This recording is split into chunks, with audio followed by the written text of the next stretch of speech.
ኦሪት ዘፍጥረት ምዕራፍ 12 እግዚአብሔርም አብርሃምን አለው፣ ከአገርህ ከዘመዶችህ ከአባትህም ቤት ተለይተህ እኔ ወደ ማሳይህ ምድር ውጣ። ታላቅ ሕዝብም አደርግሃለሁ፣ ይባርካለሁ፣ ስምህንም አከብራለሁ፣ ለበረከትም ሁን። የሚባርኩህንም ይባርካለሁ፣ የሚረግሙህንም እረግማለሁ። የምድር ነገዶች ሁሉ ባንተ ይባረካሉ። አብርሃምም እግዚአብሔር እንደነገረው ሄደ። ሎጥም ከእርሱ ጋር ሄደ። አብርሃምም ከካራን በወጣ ጊዜ የ75 ዓመት ሰው ነበረ። አብርሃምም ሚስቱን ሶራን እና የወንድሙን ልጅ ሎጥን ያገኙትን ከብት ሁሉና በካራን ያገኛቸውን ሰዎች ይዞ ወደ ከነዓን ምድር ለመሄድ ወጣ። ወደ ከነዓንም ምድር ገቡ።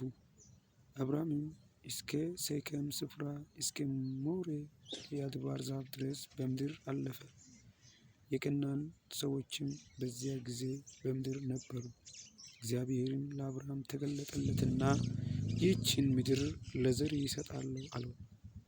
እርሱም ለተገለጠለት ለእግዚአብሔር በዚያ ስፍራ መሠዊያን ሠራ።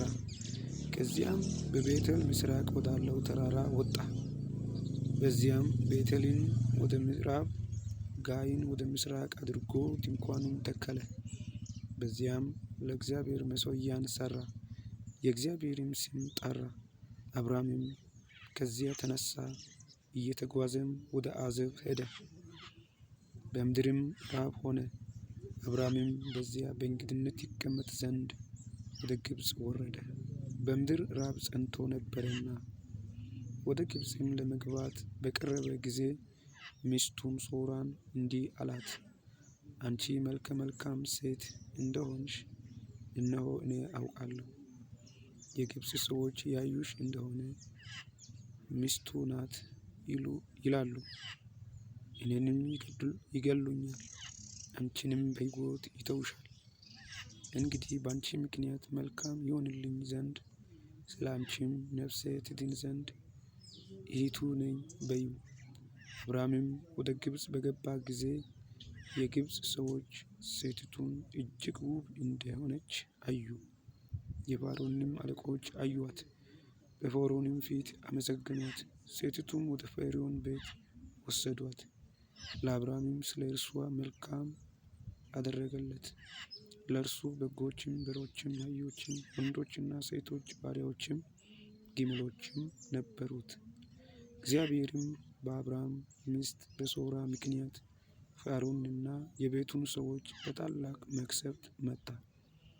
ፈርዖንም አብርሃምን ጠርቶ አለው፣ ይህ ያደረግህብኝ ምንድር ነው? እርሷ ሚስትህ እንደሆነች ለምን አልገለጥህልኝም? ለምንስ እኅቴ ናት አልህ? እኔ ሚስት ላደርጋት ወስጄአት ነበር። አሁንም ሚስትህ እነኋት፣ ይዘሃት ሂድ። ፈርዖንም ሰዎቹን ስለ እርሱ አዘዘ። እርሱንም ሚስቱንም ከብቱንም ሁሉ ሸኙአቸው።